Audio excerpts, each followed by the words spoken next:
el hijo de mi vecina, hizo bullying a mi hermana y rompió su Nintendo Switch, pero ahora apareció en mi puerta llorando porque su madre lo echó de casa. La ironía era perfecta. El mismo niño que había atormentado a mi hermana durante meses, que había destruido su consola de videojuegos más preciada con una sonrisa cruel, ahora estaba frente a mí suplicando ayuda. Mi vecina Patricia acababa de cerrarle la puerta en la cara a su propio hijo de 14 años, y todos los vecinos observaban desde sus ventanas mientras Sebastián sollozaba en el pasillo del edificio. Lo que ni él ni su madre sabían era que yo había estado documentando cada acto de bullying durante los últimos 4 meses, y tenía pruebas que cambiarían todo. Había sido apenas hacía 3 semanas cuando todo explotó. Regresé del trabajo más temprano de lo usual y encontré a mi hermana Valentina de 12 años encerrada en su habitación, llorando desconsoladamente. Su Nintendo Switch estaba en el piso, la pantalla completamente destrozada, con grietas que irradiaban desde el centro como una telaraña. Pero lo que más me partió el corazón fue ver sus manos temblorosas mientras intentaba encenderla una y otra vez, como si con solo desearlo pudiera reparar el daño. Esa consola no era solo un juguete para ella. Era el regalo que nuestro padre le había dado 2 meses antes de fallecer de cáncer hacía 1 año. Cuando finalmente logré calmarla lo suficiente para que hablara, me contó toda la verdad. Sebastián, el hijo de Patricia de nuestro edificio, llevaba meses hostigándola. Todo comenzó cuando nos mudamos al apartamento 3 meses atrás, buscando un lugar más económico después de la muerte de papá. Sebastián estudiaba en la misma secundaria que Valentina, y desde el primer día decidió convertirla en su objetivo. Empezó con comentarios crueles sobre su ropa de segunda mano, luego escaló a empujones en los pasillos, y finalmente llegó al acoso cibernético en las redes sociales del colegio. Ese día, Sebastián la había seguido hasta nuestro edificio, le arrebató la Nintendo Switch de las manos justo frente a nuestra puerta, y la estrelló contra el piso de concreto mientras se reía. Esto es lo que le pasa a las niñas pobres que se creen especiales, le dijo antes de irse. Mi primer impulso fue confrontar a Patricia inmediatamente, pero Valentina me suplicó que no lo hiciera. Tenía terror de que la situación empeorara en el colegio. Conocía a Patricia de vista. Era una mujer de 45 años que trabajaba como gerente en una tienda de ropa cara del centro comercial. Siempre la veía llegar con bolsas de marcas caras, hablando por teléfono a gritos sobre cifras y ventas. Su hijo, Sebastián, era su orgullo, su príncipe consentido que según ella era un estudiante ejemplar y atleta destacado. En las pocas conversaciones que habíamos tenido en el pasillo, Patricia dejaba claro que consideraba a las demás familias del edificio inferiores a ella. Vivíamos en el mismo piso, pero ella actuaba como si habitara un mundo completamente diferente. Durante 3 días observé cómo Valentina se volvía cada vez más retraída. Dejó de jugar en línea con sus amigas. Comenzó a inventar excusas para no ir al colegio, y la encontré varias veces revisando obsesivamente las redes sociales donde Sebastián publicaba memes crueles sobre ella. Fue entonces cuando tomé una decisión. Si mi hermana tenía miedo de que yo hablara directamente con Patricia, encontraría otra forma de protegerla y hacer justicia. Comencé investigando. Trabajaba como técnico en sistemas para una empresa de seguridad, así que tenía acceso a herramientas y conocimientos que la mayoría de la gente no posee. Instalé una aplicación de monitoreo en el teléfono de Valentina con su permiso, configurada para grabar automáticamente cualquier interacción con Sebastián. También coloqué una pequeña cámara de seguridad en el pasillo cerca de nuestra puerta, algo técnicamente legal ya que era una zona común del edificio. Además, le enseñé a Valentina cómo tomar capturas de pantalla de todo lo que Sebastián publicaba en redes sociales y cómo documentar cada incidente sin que él lo notara. Los siguientes 2 meses fueron una tortura silenciosa. Cada día traía nuevas evidencias del bullying sistemático que Sebastián ejercía sobre Valentina. Lo grabé empujándola contra los casilleros en 3 ocasiones diferentes. Documenté 17 publicaciones en redes sociales donde se burlaba de ella, algunas con fotografías que había tomado sin su consentimiento. Registré los mensajes de texto amenazantes que le enviaba desde números desconocidos. Y lo más perturbador, descubrí que había creado una cuenta falsa en redes sociales haciéndose pasar por Valentina, publicando contenido humillante que hacía que otros estudiantes también la acosaran. Pero yo no era el único observando. Otros vecinos del edificio también habían notado el comportamiento de Sebastián. La señora Ramírez del apartamento de al lado me comentó en el ascensor que había visto a Sebastián intimidar a Valentina en varias ocasiones. El señor Torres del piso de abajo mencionó que su hija también había sido víctima de Sebastián el año anterior. Incluso la conserje del edificio, doña Carmen, me confió que Sebastián regularmente destruía cosas en las áreas comunes y que Patricia siempre pagaba los daños sin siquiera regañarlo, tratándolo como si sus acciones fueran simple travesuras de niños. Mientras tanto, Patricia continuaba presumiendo de Sebastián a quien quisiera escucharla. Lo escuché varias veces en el pasillo hablando por teléfono con amigas, alardeando sobre las calificaciones supuestamente perfectas de su hijo, sus logros en el equipo de fútbol del colegio, y cómo los maestros constantemente la felicitaban por tener un hijo tan educado y respetuoso. La disonancia entre la realidad que yo estaba documentando y la imagen que Patricia proyectaba de Sebastián era asombrosa. En su mente, su hijo era perfecto, y cualquier problema que pudiera tener era culpa de otros niños que estaban celosos de su éxito. Decidí que necesitaba más que solo pruebas del bullying a mi hermana. Si iba a confrontar esta situación, necesitaba construir un caso tan sólido que Patricia no pudiera negarlo ni minimizarlo. Así que comencé a investigar más profundamente. Contacté discretamente a padres de otros estudiantes del colegio a través de grupos de redes sociales. Descubrí que Sebastián tenía un historial de 3 años de comportamiento violento y de bullying que el colegio había intentado manejar con mediaciones y conversaciones que nunca llevaban a consecuencias reales. Encontré 5 familias diferentes cuyos hijos habían sido víctimas de Sebastián, pero ninguno había presentado denuncias formales porque Patricia siempre amenazaba con demandar a quien difamara a su hijo. También descubrí algo interesante sobre Patricia misma. Varias personas en el edificio mencionaron que ella tenía serios problemas financieros. Esas bolsas de marcas caras que siempre cargaba eran mayormente falsificaciones que compraba para mantener apariencias. Su trabajo en la tienda de ropa estaba en riesgo debido a quejas de clientes sobre su actitud arrogante. Y lo más revelador, debía 4 meses de cuota de mantenimiento del edificio, aunque el administrador no había tomado acciones legales todavía por lástima hacia Sebastián. Durante todo este tiempo, Valentina me veía documentar meticulosamente cada pieza de evidencia. Al principio no entendía qué estaba planeando, pero gradualmente comenzó a confiar en que tenía un plan. Le prometí que llegaría el momento en que Sebastián enfrentaría las consecuencias de sus acciones y que ella vería justicia. Esa promesa fue lo único que la mantuvo cuerda durante esos meses de tormento. El incidente final llegó una tarde de viernes. Valentina regresó del colegio con un moretón visible en el brazo. Sebastián la había empujado contra una pared del baño de mujeres después de que ella se negara a darle las respuestas de un examen.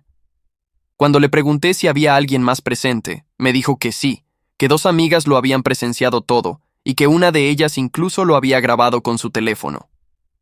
Esa noche, contacté a la madre de esa amiga y le expliqué la situación. Ella estaba horrorizada y me envió el video inmediatamente, además de confirmar que su hija estaría dispuesta a testificar si era necesario. Era el momento de actuar. Tenía suficiente evidencia documentada, grabaciones de video, capturas de pantalla, testimonios de testigos, fotografías de lesiones y más de 100 páginas de documentación cronológica del bullying sistemático que Sebastián había ejercido sobre Valentina y otros estudiantes. Pero sabía que si simplemente confrontaba a Patricia con esta información, ella encontraría la forma de negar, justificar o minimizar todo. Necesitaba una estrategia diferente, una que hiciera imposible que ella escapara de la realidad de lo que su hijo había estado haciendo. Organicé una reunión con la dirección del colegio sin informarle a Patricia. Solicité hablar con el director, el orientador escolar y el coordinador de convivencia. Llegué con una carpeta física de 200 páginas conteniendo toda la evidencia que había recopilado durante 4 meses. También llevé una memoria USB con todos los videos y grabaciones de audio. Les mostré meticulosamente cada pieza de evidencia, explicando las fechas, los contextos y las consecuencias que cada acto de bullying había tenido en Valentina y otros estudiantes. El director, el señor Hernández, se quedó pálido mientras revisaba la documentación. El orientador escolar admitió que habían recibido quejas informales sobre Sebastián en el pasado, pero que Patricia siempre lograba desviar la responsabilidad hacia otros niños o convencer a la administración de que su hijo era la verdadera víctima. La coordinadora de convivencia reconoció que la situación era mucho más grave de lo que habían imaginado. Me explicaron que sin evidencia sólida como la que yo había presentado, les resultaba difícil tomar medidas disciplinarias contra estudiantes cuyos padres eran confrontacionales como Patricia. Les hice una propuesta. Quería que convocaran una reunión formal con Patricia, pero no le dijeran el motivo real, solo que había un asunto importante relacionado con el comportamiento de Sebastián que necesitaba discutirse. El director aceptó y programó la reunión para el lunes siguiente a las 4 de la tarde. Me aseguró que yo estaría presente y que Patricia no sabría nada hasta estar sentada en esa oficina. También acordamos que invitarían a los padres de otros estudiantes afectados por Sebastián sin previo aviso para Patricia. El fin de semana fue tenso. Valentina estaba nerviosa, pero también esperanzada de que finalmente algo cambiaría. La preparé mentalmente para lo que vendría, explicándole que Patricia probablemente reaccionaría con negación y agresividad al principio, pero que la evidencia que teníamos era irrefutable. Le prometí que estaría a su lado durante todo el proceso y que ya no tendría que vivir con miedo de ir al colegio. El lunes llegó más rápido de lo esperado. A las 3:30 de la tarde, Valentina y yo llegamos al colegio. Nos sentamos en una sala de espera mientras el director preparaba todo. A las 4 en punto, Patricia apareció con Sebastián, ambos vestidos impecablemente como siempre. Patricia llevaba uno de sus trajes de trabajo caros y Sebastián su uniforme escolar perfectamente planchado. Cuando nos vio, Patricia frunció el ceño con desprecio y murmuró algo a Sebastián que no alcancé a escuchar, pero que hizo que él sonriera con suficiencia. Entramos todos a la oficina del director. Además del director Hernández, estaban presentes el orientador escolar, la coordinadora de convivencia, una psicóloga del colegio que yo no conocía, y para sorpresa de Patricia, 3 parejas más de padres con sus hijos, todos estudiantes que habían sido víctimas de Sebastián. Patricia miró alrededor confundida, claramente sin entender qué estaba pasando. Sebastián perdió un poco de su sonrisa arrogante cuando vio a 2 de los estudiantes que había acosado en el pasado. El director Hernández comenzó la reunión con voz seria y formal. Explicó que se había convocado esta junta debido a denuncias graves de bullying y acoso escolar sistemático perpetrado por Sebastián contra múltiples estudiantes durante los últimos 3 años. Patricia inmediatamente saltó de su silla, interrumpiendo al director con voz estridente. Exigió saber quién se atrevía a difamar a su hijo de esa manera, amenazando con demandar al colegio por permitir que atacaran a Sebastián sin pruebas. Su rostro estaba rojo de indignación, y señalaba acusadoramente a los demás padres presentes, llamándolos envidiosos y resentidos del éxito de su hijo. Fue entonces cuando intervine. Con voz tranquila pero firme, coloqué la carpeta de 200 páginas sobre el escritorio del director. Le expliqué a Patricia que durante los últimos 4 meses había documentado sistemáticamente cada acto de bullying que Sebastián había cometido contra mi hermana. Le dije que tenía videos, grabaciones de audio, capturas de pantalla de redes sociales, fotografías de lesiones físicas y testimonios escritos de múltiples testigos. Patricia me miró con desprecio y dijo que yo estaba inventando mentiras porque mi familia era pobre y envidiosa de lo que ella había logrado darle a su hijo. El director abrió la carpeta y comenzó a mostrarle el contenido a Patricia. Primero fueron las capturas de pantalla de las publicaciones en redes sociales donde Sebastián se burlaba cruelmente de Valentina, llamándola a nombres humillantes y compartiéndolas con decenas de estudiantes. Patricia las observó por unos segundos y luego las descartó diciendo que eran bromas inofensivas, que los niños de hoy en día eran demasiado sensibles. Insistió en que Sebastián solo estaba siendo gracioso y que mi hermana probablemente malinterpretaba su sentido del humor. Entonces el director reprodujo el primer video. Era una grabación de 2 minutos donde se veía claramente a Sebastián empujando a Valentina contra los casilleros del colegio, mientras otros estudiantes miraban. El audio capturaba perfectamente las palabras crueles que le decía, insultándola por su ropa barata y por ser una huérfana patética sin padre. Valentina estaba visiblemente asustada en el video, con lágrimas corriendo por su rostro mientras intentaba alejarse. Sebastián la bloqueaba con su cuerpo, disfrutando claramente de su poder sobre ella. El video terminaba con Sebastián escupiéndole en el cabello antes de alejarse riendo. El silencio en la oficina era absoluto. Patricia observaba la pantalla con expresión congelada. Sebastián se había hundido en su silla, mirando al piso con los puños apretados. La psicóloga del colegio tomó notas mientras observaba las reacciones de ambos. Los demás padres presentes miraban el video con expresiones de horror y disgusto. El director pausó el video y le preguntó a Patricia si reconocía a su hijo en las imágenes.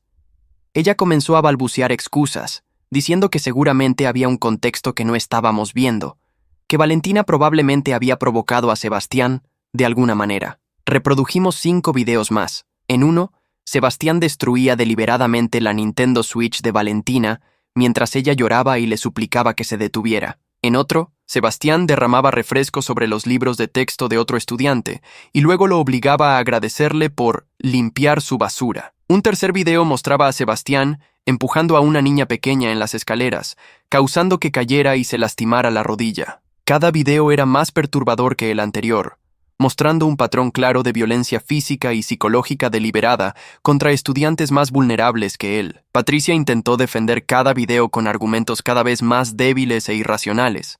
Insistía en que los videos estaban editados, que eran sacados de contexto, que los otros niños eran los verdaderos agresores y que Sebastián solo se estaba defendiendo. Cuando uno de los otros padres la confrontó directamente, preguntándole cómo podía defender lo indefendible, Patricia se volvió agresiva. Comenzó a gritar que todos estaban conspirando contra su hijo porque estaban celosos de que Sebastián fuera más inteligente y exitoso que sus hijos mediocres. Fue entonces cuando el director Hernández colocó sobre la mesa el informe psicológico que la psicóloga del colegio había preparado después de revisar toda la evidencia que yo había recopilado.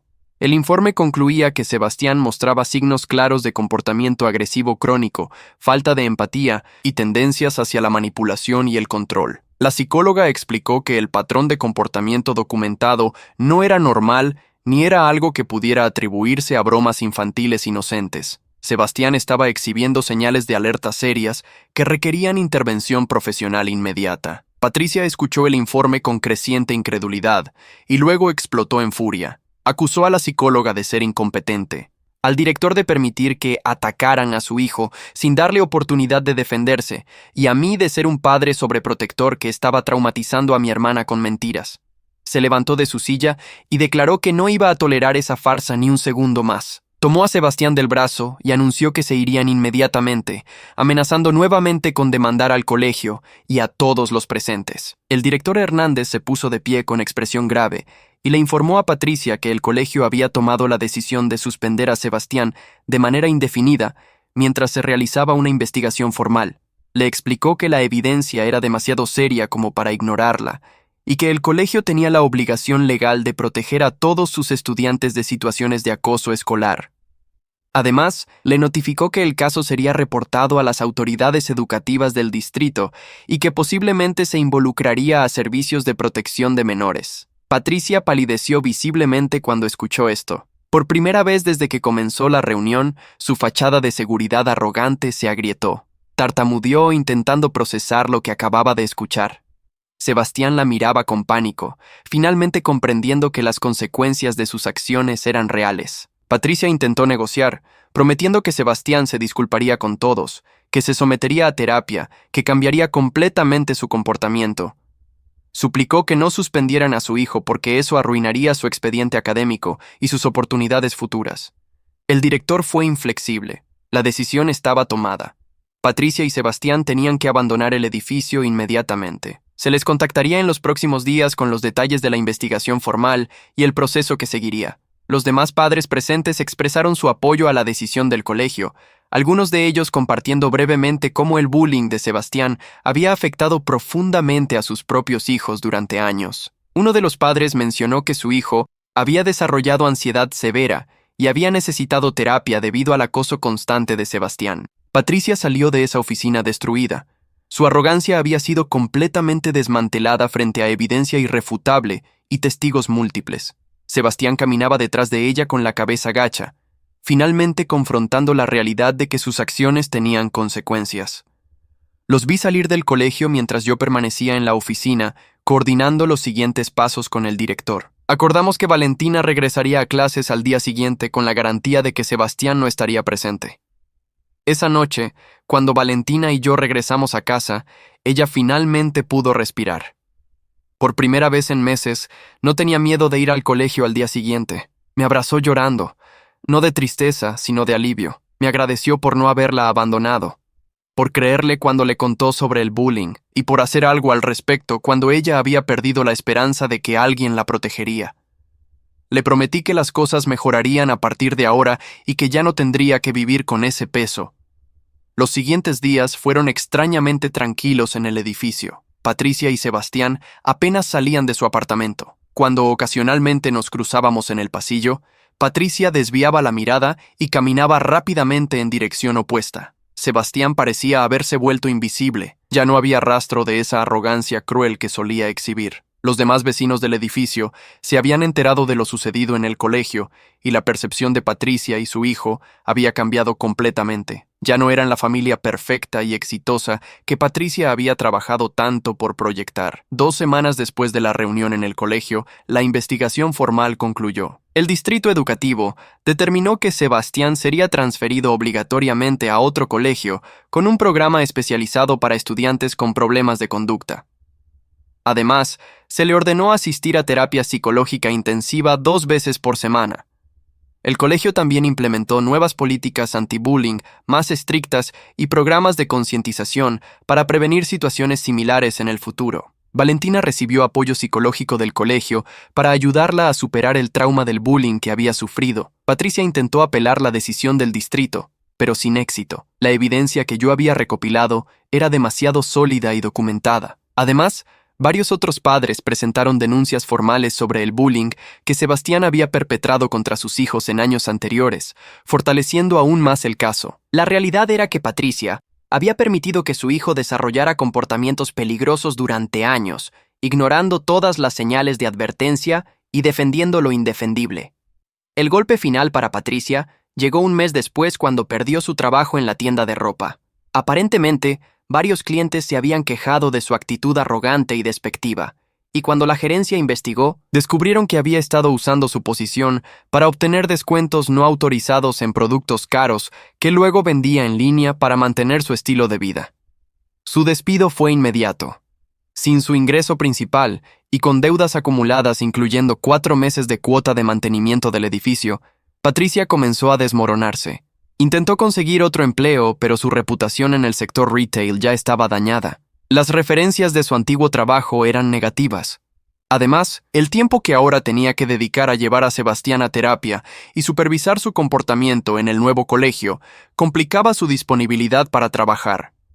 La presión financiera se hizo evidente cuando comenzaron a llegar cartas del administrador del edificio amenazando con acciones legales si no pagaba las cuotas atrasadas.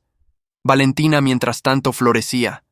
Regresó a ser la niña alegre y confiada que era antes de que Sebastián entrara en su vida. Sus calificaciones mejoraron drásticamente, hizo nuevas amistades en el colegio y volvió a disfrutar de sus pasatiempos. Con mi primer bono del trabajo, le compré una Nintendo Switch nueva, mucho mejor que la que Sebastián había destruido. Cuando se la di, lloró de alegría y me dijo que era el mejor hermano del mundo.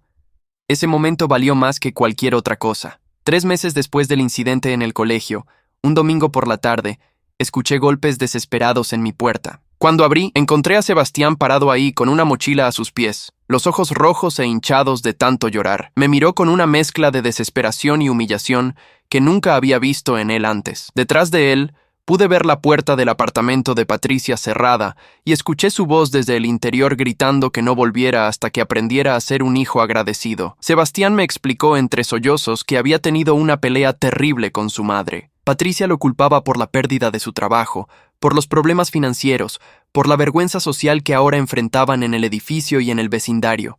Le había dicho que él era la razón por la que su vida se había arruinado, que ella había sacrificado todo por darle una buena educación y oportunidades, y que él se lo había pagado convirtiéndose en un matón que ahora los había dejado en la ruina. En un momento de furia, Patricia le dijo que se fuera de la casa si no iba a cambiar. Y cuando Sebastián intentó disculparse, ella literalmente cerró la puerta en su cara. Observé al niño que había atormentado a mi hermana durante meses, que había destruido su propiedad más preciada, que le había causado tanto dolor emocional que casi la rompe completamente. Ahora estaba frente a mí pidiendo ayuda, experimentando una pequeña fracción del desamparo que él había hecho sentir a Valentina todos esos meses. Parte de mí quería cerrarle la puerta en la cara, tal como su madre acababa de hacer. dejar que sintiera en carne propia lo que significa no tener a nadie que te apoye cuando más lo necesitas. Pero entonces recordé algo que mi padre me había dicho antes de morir. Me dijo que la verdadera fortaleza no está en devolver el dolor que te causaron, sino en ser mejor que aquellos que te lastimaron. Miré a Sebastián. Vi genuino arrepentimiento en sus ojos por primera vez. Vi a un niño de 14 años que finalmente estaba enfrentando las consecuencias de sus acciones y no sabía cómo manejarlas. Pensé en Valentina y en cómo ella había encontrado la fuerza para seguir adelante, a pesar del dolor que Sebastián le causó. Le dije a Sebastián que esperara un momento. Entré a mi apartamento donde Valentina estaba haciendo tarea en su habitación. Le conté lo que estaba pasando y le pregunté qué quería que hiciera. Esperaba que me dijera que cerrara la puerta, que dejara a Sebastián experimentar su propio sufrimiento. Pero mi hermana, con una madurez que superaba sus 12 años, me sorprendió.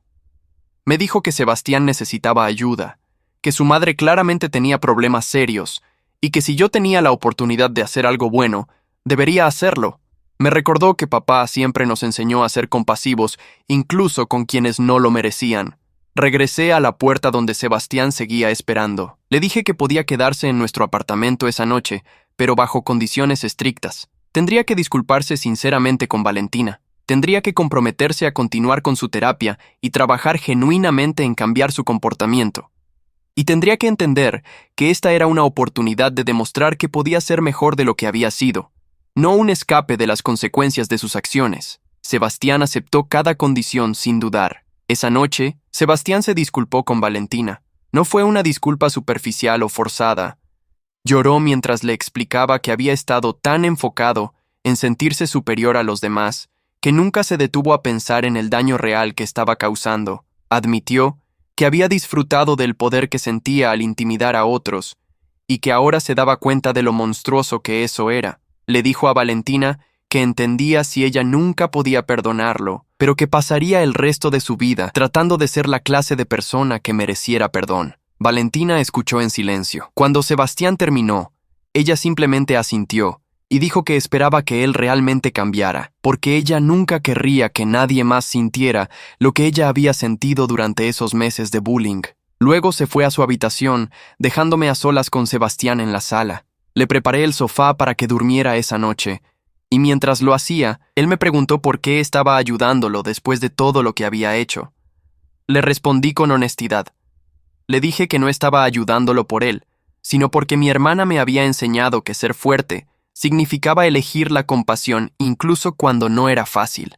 Le expliqué que las acciones que él había cometido eran imperdonables, pero que él como persona todavía tenía la oportunidad de cambiar si realmente lo intentaba. Le advertí que esta era probablemente su última oportunidad para enderezar su vida antes de que se convirtiera en el tipo de adulto que nadie quiere ser. A la mañana siguiente, contacté a servicios sociales para reportar la situación con Patricia. Era claro que ella estaba atravesando una crisis mental y emocional seria, y que Sebastián no estaba seguro bajo su cuidado en ese momento. También hablé con el terapeuta de Sebastián para informarle sobre lo sucedido. El terapeuta me explicó que situaciones como esta eran comunes cuando padres narcisistas como Patricia finalmente enfrentaban consecuencias por permitir comportamientos destructivos en sus hijos. Patricia había construido su identidad completa alrededor de la imagen perfecta de su hijo exitoso, y cuando esa imagen se desmoronó, también lo hizo su sentido de quién era ella. Los servicios sociales intervinieron rápidamente, evaluaron la situación de Patricia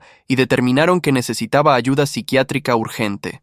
La habían encontrado en su apartamento en estado de crisis emocional, rodeada de facturas sin pagar y mensajes amenazantes de acreedores. Habían destrozado varios objetos en su departamento en ataques de ira, y admitió ante los trabajadores sociales que había culpado a Sebastián por arruinar su vida perfecta. Fue ingresada voluntariamente a un programa de tratamiento psiquiátrico de 30 días. Durante ese mes, Sebastián se quedó en un hogar temporal supervisado por servicios sociales.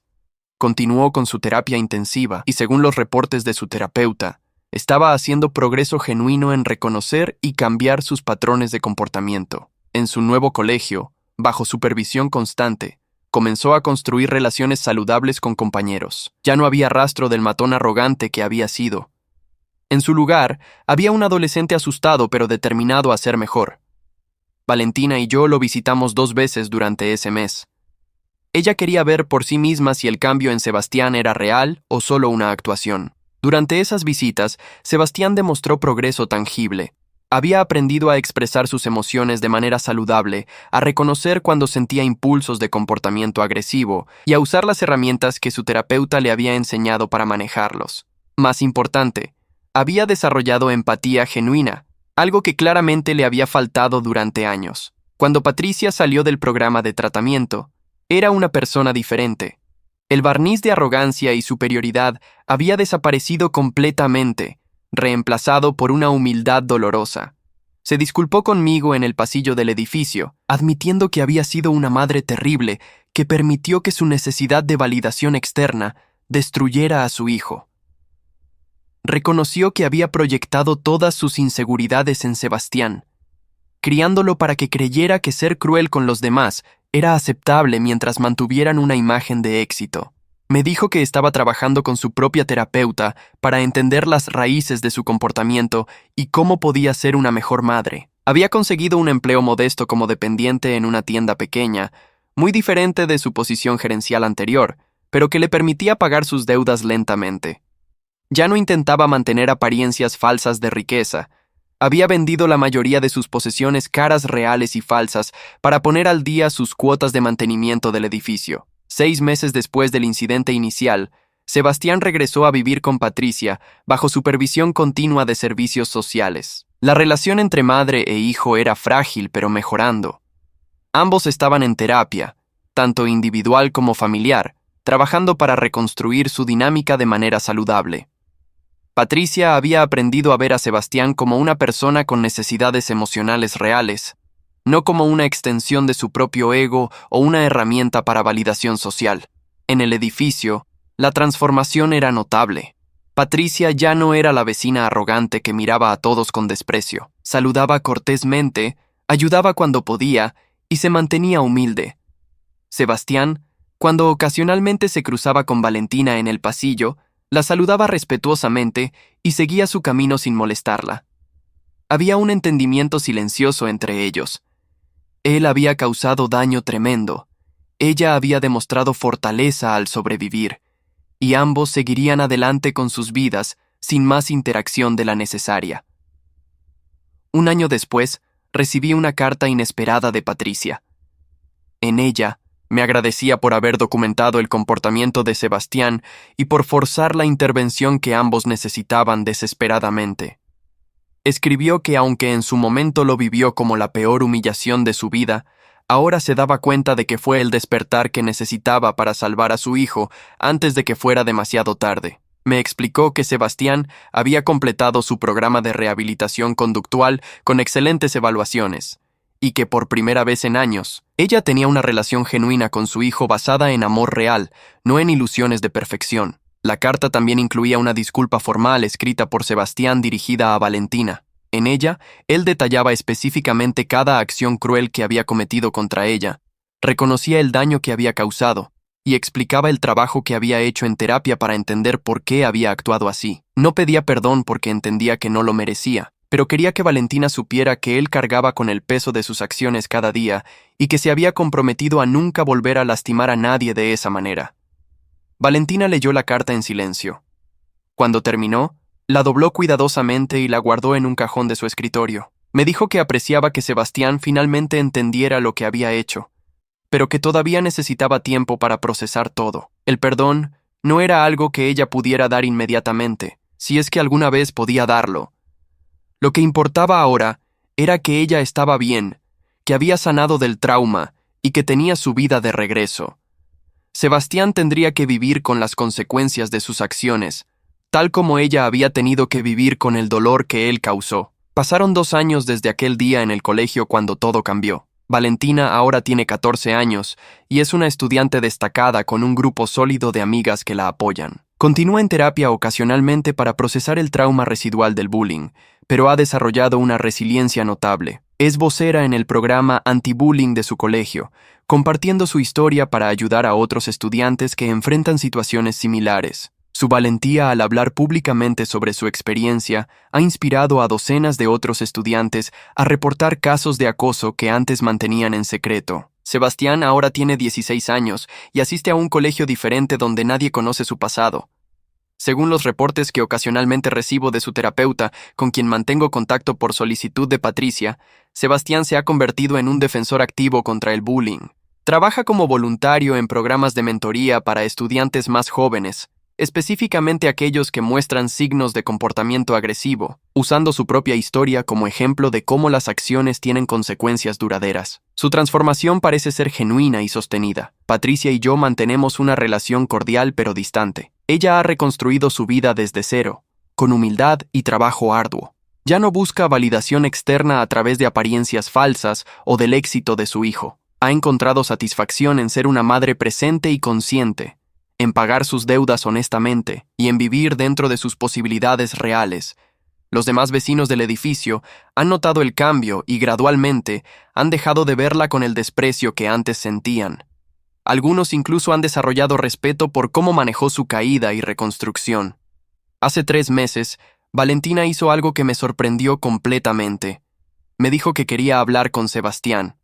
No para perdonarlo necesariamente, sino para cerrar ese capítulo de su vida en sus propios términos. Coordiné una reunión supervisada en un espacio neutral, con su terapeuta presente. Durante esa conversación de 2 horas, Valentina le dijo a Sebastián exactamente cómo su bullying la había afectado, con detalles específicos que él necesitaba escuchar. Le explicó las pesadillas que tuvo durante meses, la ansiedad que todavía a veces siente en situaciones sociales y cómo el destruir la Nintendo Switch de su padre fallecido fue algo que ella nunca podría olvidar completamente. Sebastián escuchó sin interrumpir, lágrimas corriendo por su rostro mientras asimilaba el impacto total de lo que había hecho. Cuando Valentina terminó, él le agradeció por darle la oportunidad de escuchar directamente de ella cómo la había lastimado. Le dijo que entendía que ella probablemente nunca podría perdonarlo y que no esperaba que lo hiciera. Lo único que le pidió fue permiso para continuar trabajando en ser mejor. No para redimirse ante ella, sino porque era lo correcto. Valentina le dio ese permiso, y ambos se despidieron con una sensación de cierre que ninguno había tenido antes. Esa noche, Valentina me abrazó y me dijo algo que nunca olvidaré. Me dijo que estaba agradecida de que yo hubiera peleado por ella cuando ella no podía pelear por sí misma, que me había documentado todo incluso cuando parecía imposible que algo cambiaría, y que nunca me había rendido en buscar justicia para ella. Me agradeció por enseñarle que ser fuerte no significa nunca sentir dolor, sino levantarse a pesar del dolor y negarse a dejar que defina quién eres. Me dijo que papá estaría orgulloso de ambos.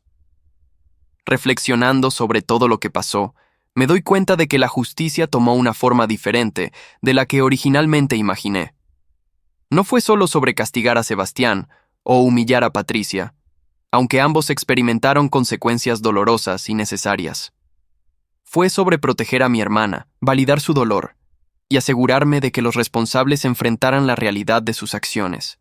Fue sobre documentar meticulosamente cada pieza de evidencia, porque sabía que sin pruebas sólidas, Patricia encontraría la manera de proteger a su hijo de las consecuencias. La decisión de ayudar a Sebastián aquella noche, cuando Patricia lo echó, fue complicada, y todavía me pregunto si hice lo correcto. Pero veo ahora que le di algo que nadie más le había dado. Una oportunidad real de cambiar respaldada por apoyo profesional y límites claros. No lo salvé de las consecuencias de sus acciones. Esas eran inevitables y necesarias. Lo que hice fue asegurarme de que esas consecuencias lo transformaran en lugar de destruirlo completamente. Papá habría aprobado esa elección. Valentina ahora juega videojuegos en su Nintendo Switch nueva cada noche antes de dormir. A veces me siento con ella y jugamos juntos, riendo y compitiendo como hacíamos antes de que todo esto comenzara. En esos momentos, veo a la niña alegre que Sebastián casi destruye, pero que encontró la fuerza para reconstruirse. Veo a una sobreviviente que se negó a ser definida por el trauma que vivió, y me siento increíblemente orgulloso de ser su hermano. El edificio donde vivimos ya no es el lugar tenso que era hace 2 años. Los vecinos saludan, los niños juegan en las áreas comunes sin incidentes, y hay un sentido de comunidad que antes no existía. La historia de lo que pasó con Sebastián se convirtió en una lección para muchas familias del edificio sobre la importancia de abordar problemas de comportamiento en niños antes de que escalen, y sobre las consecuencias de criar hijos con sentido de superioridad sobre otros. Patricia todavía vive en el edificio, trabajando arduamente para mantener su apartamento modesto y criar a Sebastián con valores completamente diferentes de los que le inculcó antes. Su transformación sirve como recordatorio de que incluso las personas más perdidas en su narcisismo pueden cambiar cuando finalmente enfrentan las consecuencias de sus acciones sin poder escapar de ellas. No somos amigos, probablemente nunca lo seremos, pero existe respeto mutuo nacido de la adversidad compartida. Hace una semana, Valentina ganó un premio en su colegio por su trabajo como embajadora del programa anti-bullying. Toda la familia estaba invitada a la ceremonia. Incluso Patricia y Sebastián, quien ahora estudia en otro colegio, pero fue invitado por su impacto positivo. Cuando Valentina subió al escenario a recibir su reconocimiento, miré alrededor del auditorio. Vi a los padres de otros estudiantes que Sebastián había acosado, todos aplaudiendo por la valentía de mi hermana. Vi a Patricia llorando silenciosamente, no de vergüenza, sino de algo que parecía genuino remordimiento y respeto, y vi a Sebastián aplaudiendo con expresión seria, cargando visiblemente con el peso de saber que él era la razón por la que Valentina había tenido que desarrollar esa fortaleza en primer lugar. Durante su discurso, Valentina habló sobre su experiencia con bullying sin mencionar nombres. Explicó cómo el apoyo de su hermano mayor y la intervención del colegio le salvaron la vida.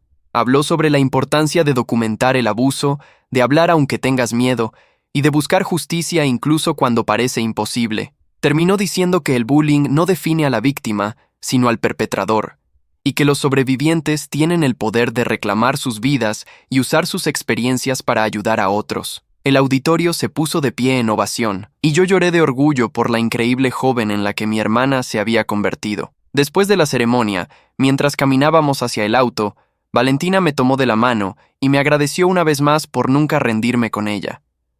Le dije que nunca tuve que pensarlo dos veces, que protegerla era y siempre sería mi prioridad. Ella sonrió y me dijo que cuando crezca y tenga sus propios hijos, les enseñará lo que yo le enseñé, que la justicia vale la pena pelear por ella, que documentar la verdad es poder, y que la familia se defiende sin importar qué. Esa noche, mientras Valentina dormía tranquilamente en su habitación rodeada de sus cosas, incluyendo su Nintendo Switch, que ya no representaba solo un objeto, sino un símbolo de su resiliencia, me senté en la sala y saqué la carpeta de 200 páginas que había compilado hacía 2 años. La había guardado en un lugar seguro como recordatorio de lo que habíamos superado. Pasé las páginas, viendo cada pieza de evidencia que meticulosamente documenté, cada video que grabé, cada captura de pantalla que guardé. Me di cuenta de que esa carpeta representaba algo más grande que solo pruebas de bullying. Representaba la determinación de no dejar que los poderosos abusen de los vulnerables sin consecuencias. Representaba la importancia de creer a las víctimas y darles las herramientas para defenderse. Representaba la transformación que es posible cuando las personas finalmente enfrentan la verdad sobre quiénes son y qué han hecho. Y representaba el amor incondicional de un hermano que haría cualquier cosa para proteger a su hermana. Guardé la carpeta nuevamente, sabiendo que probablemente nunca tendría que abrirla otra vez. La pesadilla había terminado. La justicia se había servido.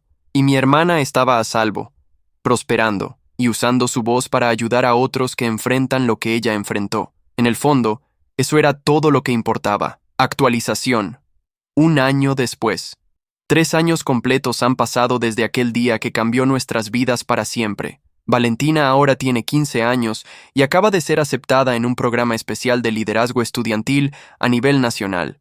Su transformación de víctima silenciosa a vocera poderosa contra el bullying ha sido extraordinaria. La semana pasada recibió una invitación del Ministerio de Educación para participar en un panel de expertos sobre prevención del acoso escolar, donde compartirá su historia frente a funcionarios gubernamentales y directores de colegios de todo el país.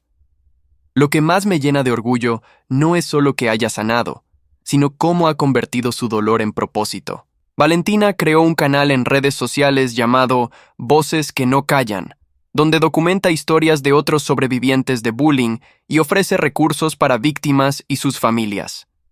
En solo 6 meses, su canal ha alcanzado más de 50,000 seguidores y recibe mensajes diarios de estudiantes agradeciendo su valentía por hablar abiertamente sobre un tema que muchos todavía consideran tabú. Ha usado su plataforma para enseñar exactamente lo que yo le enseñé: la importancia de documentar el acoso, de preservar evidencia y de nunca quedarse callado ante la injusticia. Su trabajo no ha pasado desapercibido. El mes pasado, una organización internacional de derechos de la infancia la contactó para ser embajadora juvenil de su campaña regional contra el bullying. Valentina aceptó sin dudarlo, emocionada por la oportunidad de amplificar su mensaje más allá de nuestro país. Me consultó sobre cómo manejar la exposición pública que esto conllevaría, y juntos establecimos límites claros para proteger su privacidad mientras comparte su historia de manera responsable.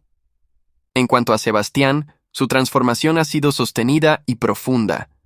Ahora tiene 17 años y está por graduarse de secundaria con honores académicos.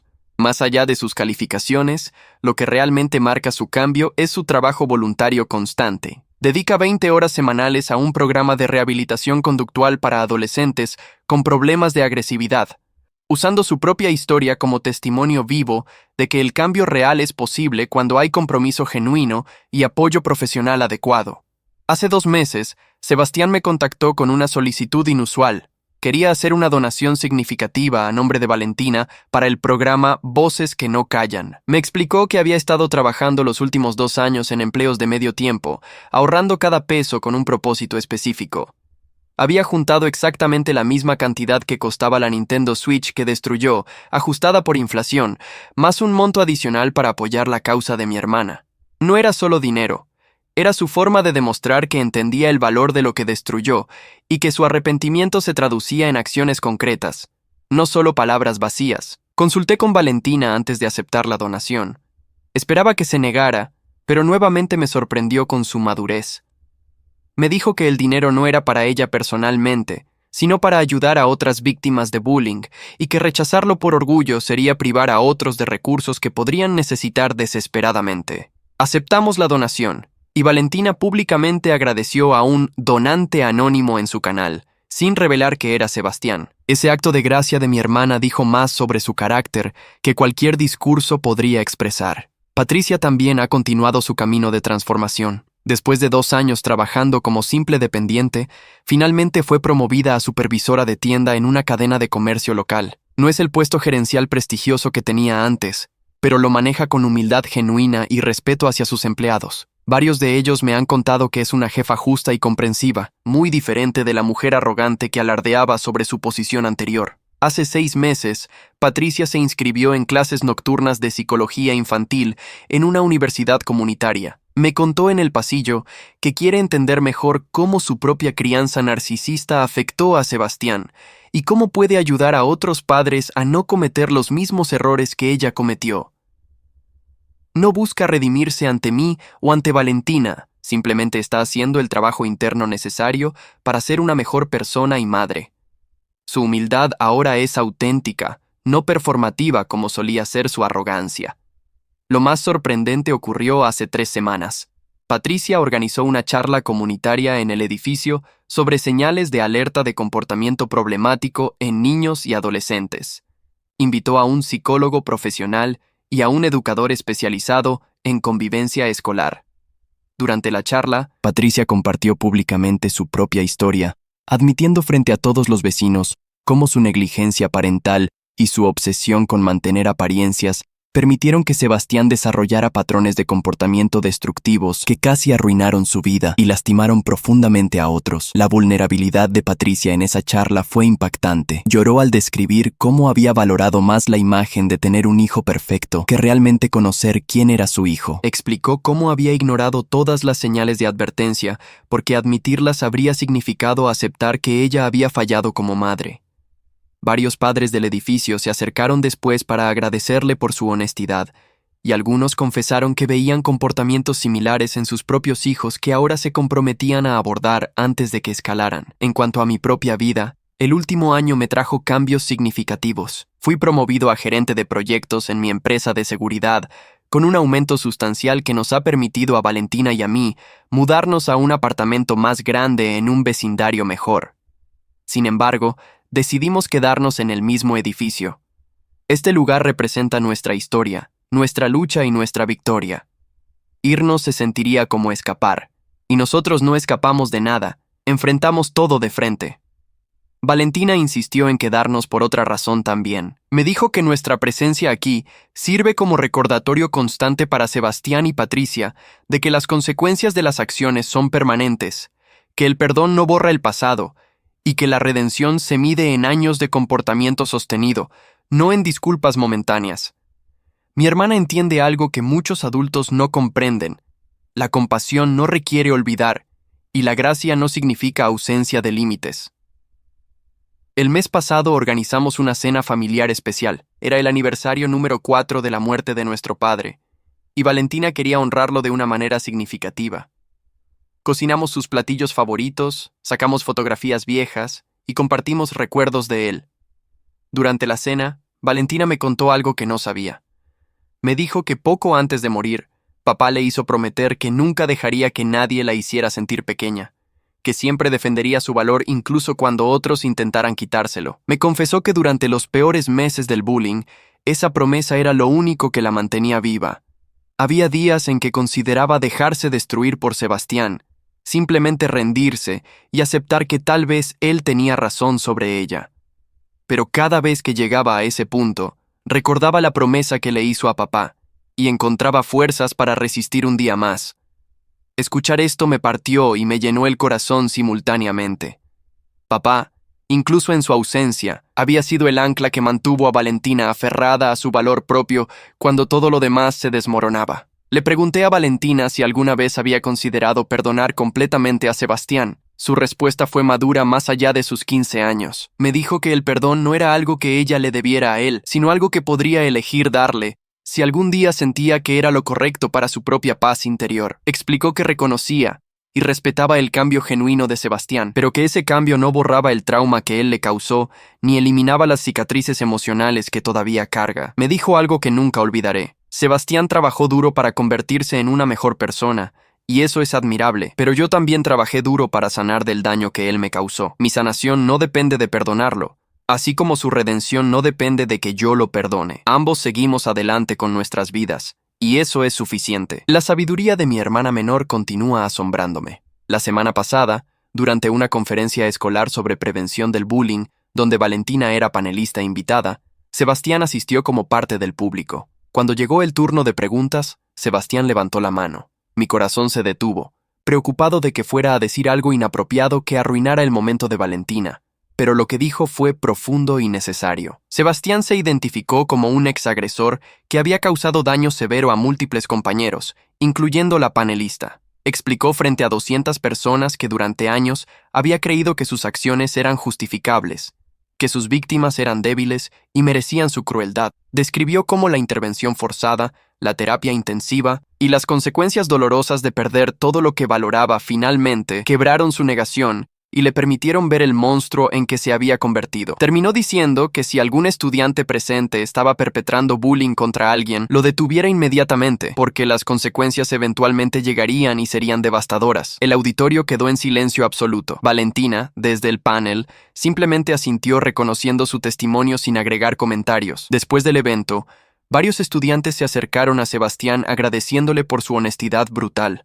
Uno de ellos admitió entre lágrimas que había estado acosando a un compañero y que las palabras de Sebastián lo habían impactado profundamente. Esa noche, ese estudiante le confesó a sus padres lo que había estado haciendo, iniciando su propio proceso de responsabilidad y cambio. Observando todo esto, me di cuenta de algo importante. La decisión que tomé hace 3 años de documentar meticulosamente cada acto de bullying, de construir un caso irrefutable, de forzar consecuencias reales, en lugar de simplemente quejarme o esperar que la situación se resolviera sola, no solo salvó a mi hermana, inició una cadena de eventos que ha impactado positivamente a decenas de familias. El caso de Sebastián se convirtió en un estudio modelo que el distrito escolar ahora usa para entrenar a maestros y administradores sobre cómo manejar casos de bullying severo. 5 colegios de nuestra región han implementado protocolos basados en nuestro caso, incluyendo sistemas de documentación de incidentes, procesos de intervención escalonada y programas de rehabilitación para agresores que muestren potencial de cambio. El director Hernández me contactó hace 2 meses para pedirme permiso de compartir nuestra historia anonimizada en conferencias educativas nacionales. Por supuesto, acepté, sabiendo que cada familia que se beneficie de esas políticas mejoradas justifica todo lo que pasamos. Esta semana, Valentina y yo celebramos un hito significativo. 3 años completos sin un solo incidente de bullying en su vida. 3 años de paz, crecimiento y propósito reconstruido. Para conmemorarlo, hicimos algo simbólico. Tomamos la Nintendo Switch original destrozada, que había guardado todos estos años, y la enmarcamos junto con una fotografía de papá y un texto escrito por Valentina que dice: «Este objeto roto representa el momento en que casi me rompo». El hecho de que todavía existo, fuerte y completa, demuestra que los objetos se pueden destruir, pero el espíritu humano, cuando está protegido y defendido, es irrompible. Colgamos el marco en nuestra sala, no como monumento al dolor, sino como testimonio de resistencia. Cada vez que lo veo, recuerdo por qué documenté cada video, cada mensaje cruel, cada empujón. Recuerdo por qué no me rendí cuando habría sido más fácil simplemente mudarnos a otro edificio u otro vecindario. Recuerdo por qué la justicia, aunque difícil y dolorosa de perseguir, siempre vale la pena el esfuerzo.